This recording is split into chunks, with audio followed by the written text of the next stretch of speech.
Hello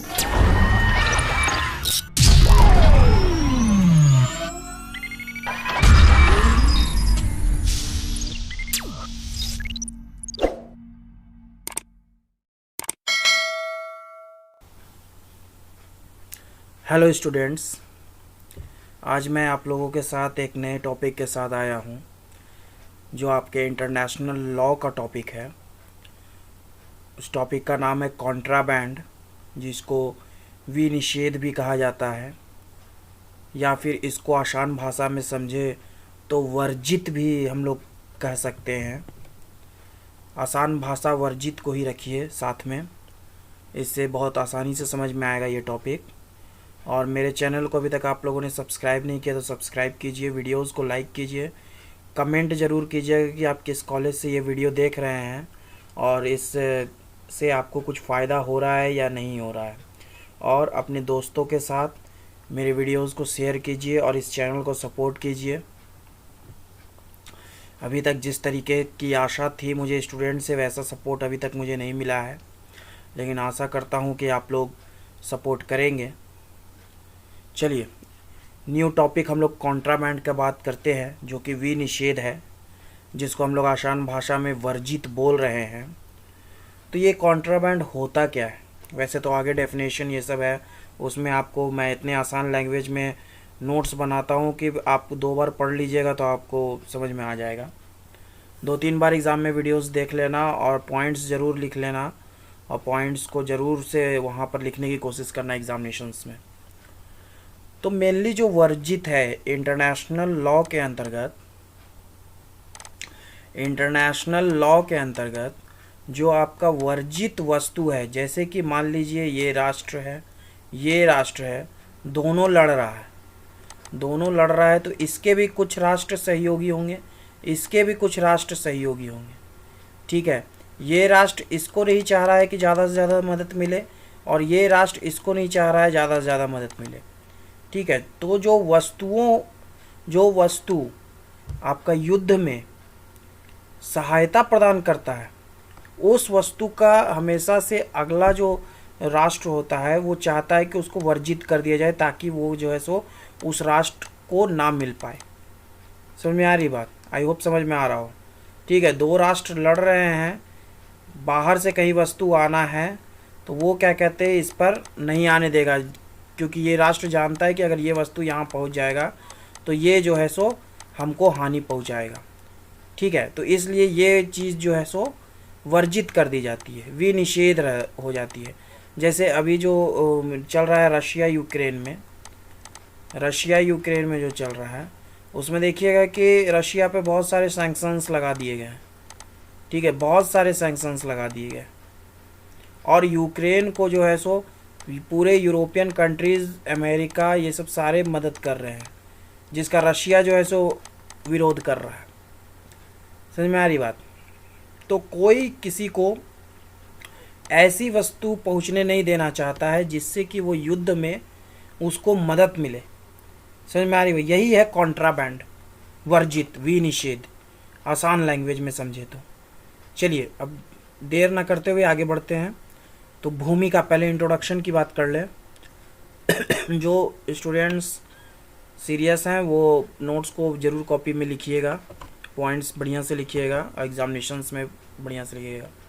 मैं पढ़ देता हूँ ताकि किसी तरीके का कोई अगर स्पेलिंग मिस्टेक हो तो कम से कम इसमें पकड़ा जाए। इंट्रोडक्शन, भूमिका की बात करें तो कॉन्ट्राबैंड शब्द लैटिन भाषा के 2 शब्दों कॉन्ट्रा और बैंडम से मिलकर बना है।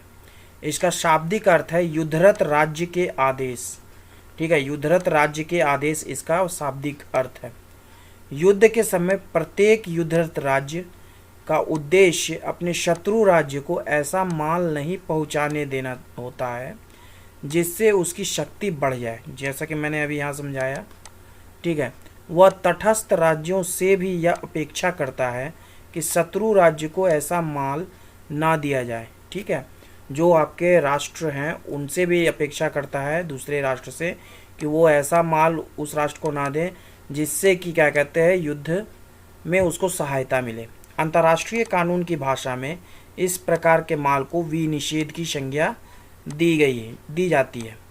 अंतर्राष्ट्रीय कानून के अनुसार युद्धरत राज्य को यह अधिकार है कि वह विनिषेध वस्तु को तटस्थ राज्यों के माध्यम से शत्रु तक पहुंचने से रोकने तथा उल्लंघन करने वाले तटस्थ राज्य को दंड दे। ठीक है, जो राष्ट्र क्या कहते हैं, अगर जैसे युद्ध चल रहा है और उसमें अगर कोई राष्ट्र उस राष्ट्र की मदद कर रहा है तो बहुत सारे राष्ट्र मिल करके जो है सो उस राष्ट्र पर भी एक्शन लेते हैं। समझ में आ रही बात? जैसे कि बहुत बार एक बार हुआ था नॉर्थ कोरिया के साथ हुआ था। उस पर बोल दिया गया था कि कोई भी राष्ट्र इसका मदद नहीं करेगा, जो भी राष्ट्र उसका मदद करेगा उस पर भी कार्रवाई की जाएगी। ठीक है, अमेरिका के द्वारा ये बोला गया था। समझ में आ रही बात? तो ये आपका इंटरनेशनल लॉ के अंदर। अब हम लोग डेफिनेशन देखेंगे, डेफिनेशन ऑफ कॉन्ट्राबैंड, विनिषेध की परिभाषा। बहुत आसान लैंग्वेज में मैं नोट्स बनाता हूँ, इतना आसान लैंग्वेज में 2 मिनट में समझ में आएगा। प्रायः सभी विचारक विनिषेध को एक ऐसा माल मानते हैं जो युद्ध में एक युद्धरत राज्य की क्षमता बढ़ा देता है तथा जिसे तटस्थ राज्यों के जहाज़ों या हवाई जहाज़ों के माध्यम से जाते हुए एक युद्धरत राज्य रोकने का अधिकारी है। विभिन्न विद्वानों ने विनिषेध की परिभाषा विभिन्न रूप से दी है। अब जैसे जो वस्तु है जिसको जो हेल्प हो रहा है वो या तो क्या कहते हैं पानी से जाएगा, पानी जहाज़ से जाएगा, या तो हवाई मार्ग से जाएगा। ठीक है, हवाई जहाज़ से जाएगा। यही 2 आपका चीज़ है जिससे क्या कहते हैं कोई भी विनिषेध वस्तु को उस राष्ट्र तक पहुंचाया जा सकता है और युद्ध में उसकी मदद की जा सकती है। ठीक है, ओपेनहाइम के अनुसार पहली परिभाषा हम लोग देखते हैं। ये जो परिभाषा है इसको एग्जामिनेशंस में लिखने की कोशिश कीजिएगा। युद्ध की विनिषेध सामग्री उस माल को कहते हैं जिसे दोनों युद्धरत राज्य शत्रु को इसलिए पहुंचाना नहीं चाहते हैं क्योंकि उनके पहुंचने से शत्रु की युद्ध संचालन की क्षमता बढ़ जाती है। ठीक है, आज यूक्रेन जो है 1 साल से एवब हो गया है और वो अभी भी जंग कर रहा है रशिया के साथ। समझ में आ रही है? तो इसका परिणाम ये हो रहा है कि यूरोप से और आपके जो जितने भी नाटो कंट्रीज़ हैं वो क्या कहते हैं उनको मदद कर रहे हैं, कुछ कंट्रीज़ को छोड़ा के। स्टार्क के शब्दों में विनिषेध वस्तुएं वे होती हैं जिनका परिवहन युद्धरत पक्षों द्वारा आपत्तिजनक माना जाता है क्योंकि इससे शत्रु युद्ध संचालन में सहायता ले सकता है। ठीक है,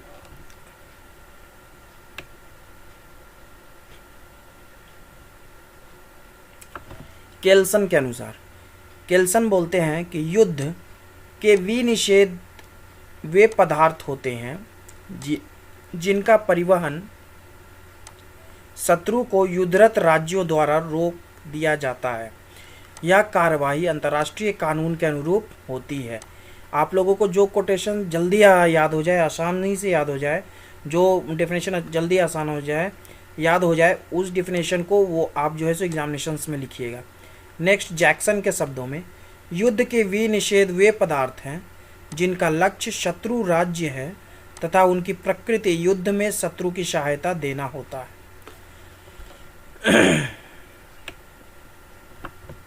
संक्षेप में, युद्ध का विनिषेध वह वस्तु है जिसका परिवहन युद्धरत राज्यों के दोनों पक्षों द्वारा प्रतिबंधित होता है।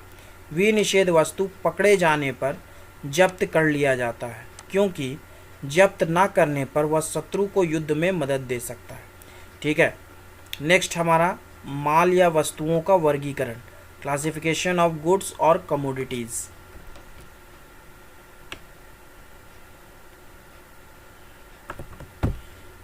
किन वस्तुओं को विनिषेध माना जाए और किन वस्तुओं को स्वतंत्र, इस प्रश्न के संबंध में विचारकों में काफ़ी मतभेद है क्योंकि कोई ऐसी वस्तु नहीं है जिसे युद्ध के लिए उपयोगी ना ठहराया जा सके। ग्रोशियस के अनुसार विनिषेध वस्तु की प्रकृति के आधार पर निम्नलिखित 3 श्रेणियों में बांटा गया है। ठीक है, ग्रोशियस जो आपके अंतर्राष्ट्रीय कानून के पिता कहे जाते हैं, ठीक है, उनके अनुसार जो विनिषेध वस्तु है उसकी प्रकृति के आधार पर उसको 3 श्रेणियों में बांटा जाता है। अब हम लोग देखते हैं कौन कौन सी 3 श्रेणियां हैं। पहला, फर्स्ट, वे वस्तुएं जिन्हें पूर्णतः युद्ध के अंतर्गत ही काम में लाया जाता है, जैसे हथियार, गोला बारूद इत्यादि। पहला, जिसमें पूर्ण हो, एब्सोल्यूट हो। ठीक है, एब्सोल्यूट इसको डायरेक्ट ले जाकर के और जंग में क्या कहते हैं यूज़ किया जाएगा। सेकंड, वे वस्तुएं जिन्हें युद्ध और शांति दोनों में ही प्रयोग किया जा सकता है, परिस्थितियों के आधार पर उन्हें भी विनिषेध घोषित किया जा सकता है, जैसे धन, जहाज, तेल इत्यादि। ठीक है, मान लीजिए कोई दो राष्ट्र लड़ रहा है और यहाँ पर जो है सो धन की कमी है, तो दूसरा राष्ट्र उसको मदद कर रहा है युद्ध के समय धन से।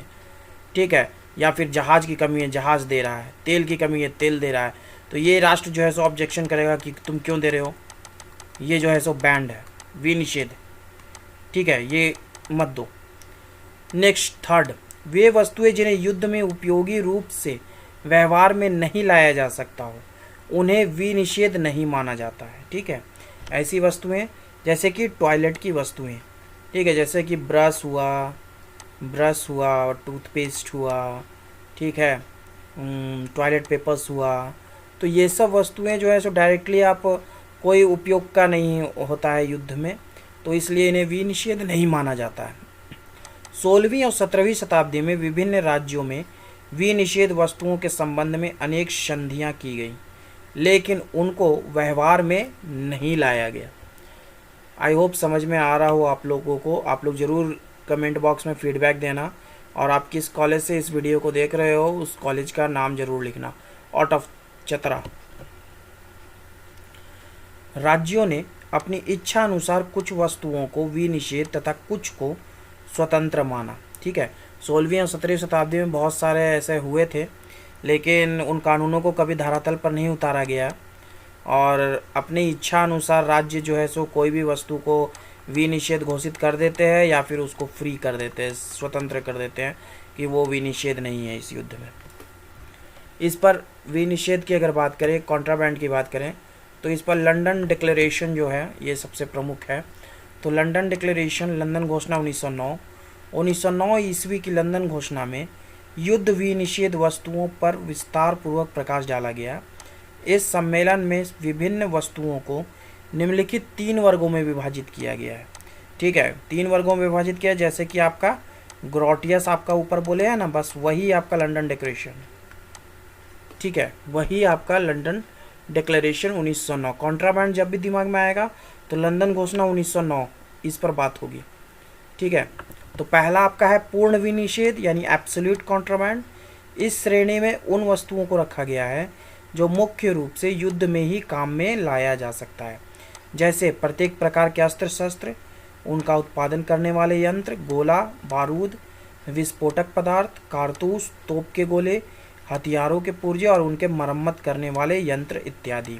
आई होप समझ में आ गया हो। ये बहुत आसान लैंग्वेज में मैं नोट्स बनाता हूँ। ठीक है, अभी तक स्टूडेंट्स मुझे उस तरीके से सपोर्ट नहीं कर पाए हैं, सपोर्ट कीजिए। नेक्स्ट आपका सेकंड है संपेक्ष विनिषेध यानी कंडीशनल कॉन्ट्राबैंड। इसके अंतर्गत उन वस्तुओं को रखा गया है जो युद्ध और शांति दोनों ही अवस्थाओं में काम आता है, जैसे स्वास्थ्य पदार्थ, अनाज, कपड़ा, सोना चांदी, जहाज, तेल, कोयला इत्यादि। ठीक है, वही सेम वाला है, ग्रोटियस जो बोले हुए हैं वही आपका लंदन डिक्लेरेशन है। ठीक है, थर्ड है आपका फ्री लिस्ट यानी स्वतंत्र सूची। इसके अंतर्गत वे वस्तुएं आती हैं जिन्हें साधारणतः युद्ध में प्रयोग नहीं किया जा सकता है, जैसे विलासिता और टॉयलेट की वस्तुएं, टूथपेस्ट, ब्रश, सेफ्टी रेजर, तेल, साबुन इत्यादि। आई होप समझ में आ रहा हो।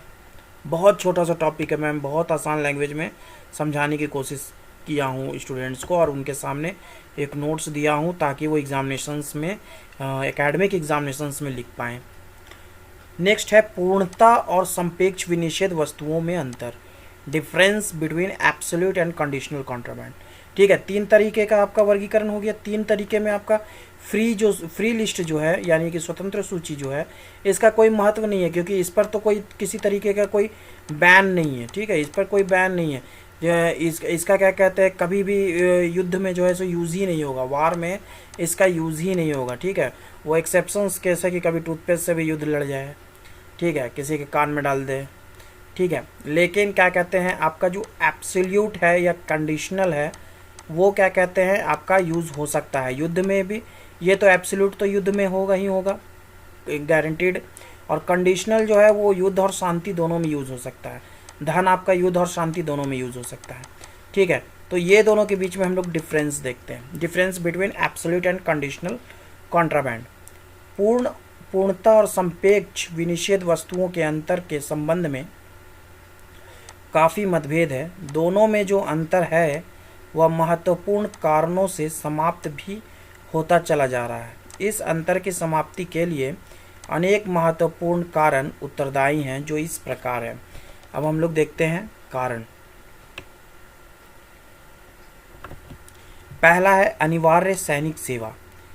पहले वही व्यक्ति युद्ध में भाग लेते थे जो सैनिक होते थे।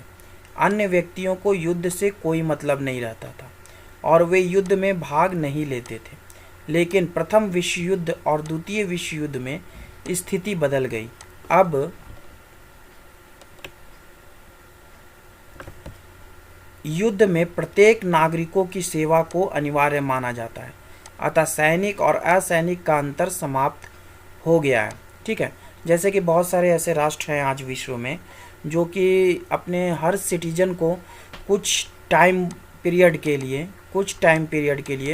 बोलते हैं कि आप क्या कहते हैं मिलिट्री में आइए, ठीक है। कुछ टाइम पीरियड के लिए उन्हें मिलिट्री वर्क करना पड़ता है, 2 साल 3 साल। बहुत सारे ऐसे कंट्रीज़ हैं जहां ऐसा होता है, जहां पर मिलिट्री वर्क करवाया जाता है हर एडल्ट से। उसके बाद आप उसमें रह भी सकते हैं और आप अपना सिविल लाइफ भी जी सकते हैं छोड़ करके। नेक्स्ट है पूर्ण युद्ध। पहले क्षेत्रीय या सीमित युद्ध होता था, लेकिन आधुनिक युग में युद्ध का रूप स्थानीय न होकर पूर्ण युद्ध हो गया है। राज्य के द्वारा समस्त साधनों का प्रयोग युद्ध में विजय प्राप्त करने के लिए किया जाता है। शत्रु राज्य के अंतर्राष्ट्रीय व्यापार को हानि पहुंचाने के लिए वह उन वस्तुओं को विनिषेध की श्रेणी में रख सकता है जो पहले संपेक्ष या स्वतंत्र था, ठीक है। शत्रु राज्य को इंटरनेशनल ट्रेड में शत्रु राज्य को नुकसान पहुंचाने के लिए वो सब वस्तुएं जो कि क्या कहते हैं आपका कंडीशनल है या आपका फ्री लिस्ट में है, उसको भी वो जो है सो विनिषेध में डाल सकता है, ठीक है। जैसा कि अभी अमेरिका जो है वो रशिया के साथ किए हुए है। समझ में आ रही बात। नेक्स्ट है सी, युद्ध में अनेक वस्तुओं का प्रयोग।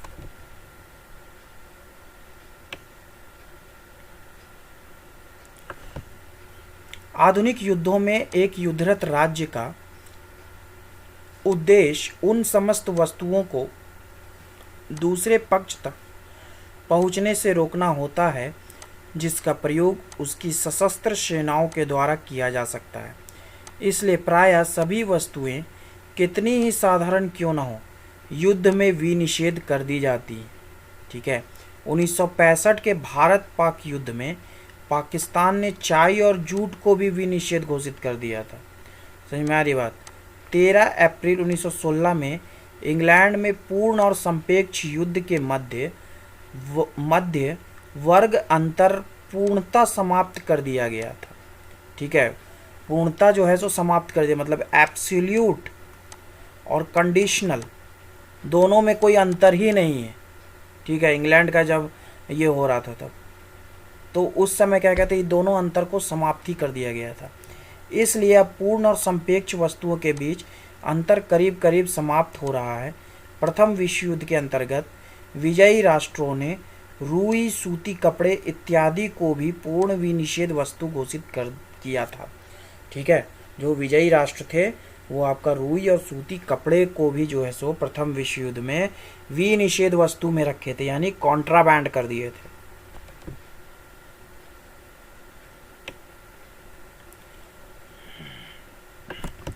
नेक्स्ट है आपका विनिषेध वस्तुएं ले जाने के परिणाम। अब ले जाने के परिणाम तो ये कैसे जाएगा, बाई शिप जाएगा या बाई एयर जाएगा, ठीक है। यही दो है। तो देखते हैं इसमें क्या इंटरनेशनल कानून है।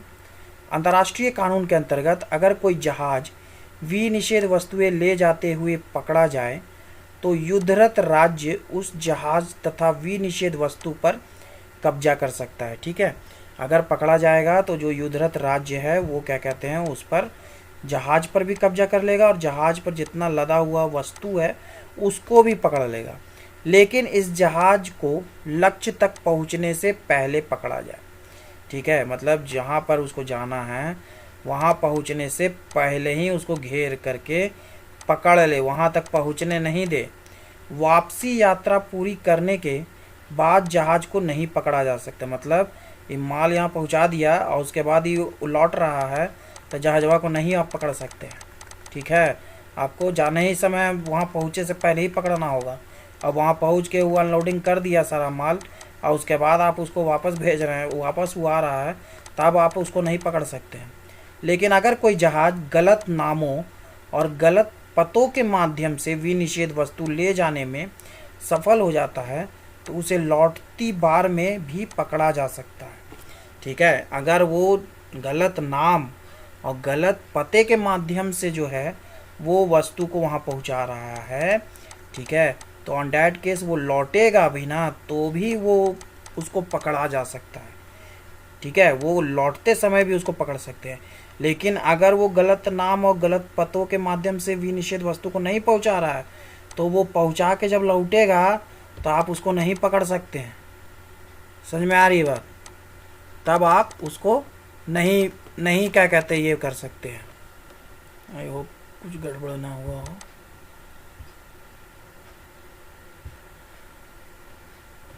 ब्रिटेन और अमेरिका इस संबंध में निम्नलिखित नियम मानते हैं। अब देखते हैं अमेरिका और ब्रिटेन क्या नियम इस संबंध में मानते हैं। तो उनके अनुसार पहला है कि जहाज को पकड़ लिया जाएगा अगर विनिषेध वस्तुएं तथा जहाज का मालिक एक ही हो।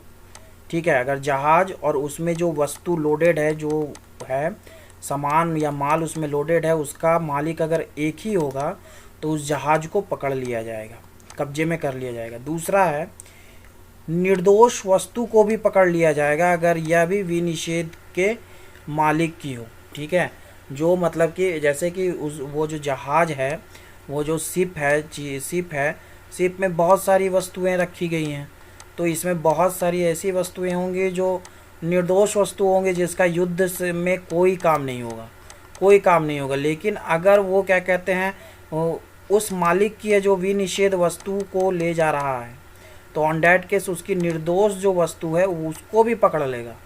ठीक है। सी, अगर जहाज झूठे नाम और झूठे पतों से यात्रा कर रहा हो और उसमें विनिषेध वस्तुएं हो, विनिषेध और जहाज का मालिक एक हो ना हो, फिर भी जहाज को पकड़ा जा सकता है। मतलब झूठे नाम और झूठे पते से वो ट्रैवल कर रहा हो और विनिषेध वस्तुएं ले जा रहा हो और उसका मालिक उसके बाद फिर चाहे वो मालिक का सिर्फ जहाज हो या फिर मालिक का सिर्फ विनिषेध वस्तु हो, कोई फ़र्क नहीं पड़ता। उसके बाद हर कंडीशन में वो पकड़ाएगा ही पकड़ाएगा। फिर हम लोग पिछले भी देखे थे कि उस समय जो है सो अगर वो अनलोडिंग करके लौट भी रहा होगा तो भी उसको पकड़ लिया जाएगा। ठीक है। डी, अगर जहाज के चालक को यह पता हो कि जहाज में विनिषेध वस्तुएं हैं तो जहाज को पकड़ लिया जाएगा। ठीक है, जो आपका चालक है उसको पता हो तो। नेक्स्ट, कुछ मामलों में जहाज और वस्तुओं को पकड़ लेने पर मुआवजा भी दिया जा सकता है। जैसे पहला में देखेंगे, अगर एक जहाज को समुद्र के बीच में घेर लिया जाए और उसे यह पता ना हो कि युद्ध छिड़ गया हो और कौन सी वस्तुएं विनिषेध घोषित कर दी गई हैं। ठीक है, मतलब जहाज जो है सो समुद्र के बीच में उसको जा रहा है और उसको चारों तरफ से घेर लिया है। ठीक है, और उसको पता नहीं है कि इस क्षेत्र में जो है, इस रीजन में जो है वो वार चल रहा है। ठीक है, वार चल रहा है और कौन कौन सी वस्तुएं आपका कॉन्ट्राबैंड है। नेक्स्ट, सेकंड, पता चल जाने पर भी जहाज के मालिक को सही रूप से अवसर नहीं मिल सका हो कि वह विनिषेध वस्तुओं को ठिकाने लगा सके। ठीक है, मतलब समय नहीं मिला हो, क्योंकि शिप्स जो है सो समुद्र में चलती है तो महीनों महीनों चलती है। ठीक है, यहाँ से वहाँ। थर्ड, अगर अत्यंत गंभीर आवश्यकता की दवाइयाँ पकड़ ली जाए तो पकड़ने वाले युद्धरत राज्य को मुआवजा देना होगा। ठीक है, मेडिकल चीज़ जो है वो नहीं पकड़ी जा सकती, क्योंकि वो इमरजेंसी होती है। ठीक है, लाइफ के लिए। नेक्स्ट कंक्लूजन, निष्कर्ष में आते हैं। आई होप समझ में आया हो। मेरी मेहनत को एक बार कमेंट बॉक्स में बताया जाए, आप लोगों के द्वारा सपोर्ट किया जाए। उपलब्ध तथ्यों को देखने से यह स्पष्ट है कि आधुनिक युग में युद्ध की पुरानी मान्यताएं समाप्त हो गई हैं। विनिषेध वस्तुओं को पूर्ण और संपेक्ष विभाजन भी करीब करीब समाप्त हो रहा है। ऐसी स्थिति में युद्ध के समय किसी वस्तु को पूर्ण विनिषेध और किसी को संपेक्ष विनिषेध घोषित किया जाए, यह एक कठिन समस्या बन गई है। इस संबंध में विश्व की सबसे शक्तिशाली राज्यों की जो परंपराएं हैं, उन्हीं के अनुसार उन्हीं का अनुसरण करना होगा। उसी में जनता और राष्ट्र दोनों का कल्याण है। मैं राजदेव गुप्ता। आई होप ये टॉपिक समझ में आया हो। मेरे वीडियोस को सब्सक्राइब करो। बहुत सारे स्टूडेंट देखते हैं वीडियो लेकिन सब्सक्राइब नहीं करते हैं, लाइक नहीं करते हैं, कमेंट नहीं करते। कमेंट करना बहुत ज़रूरी है। ठीक है, thank you for watching my video.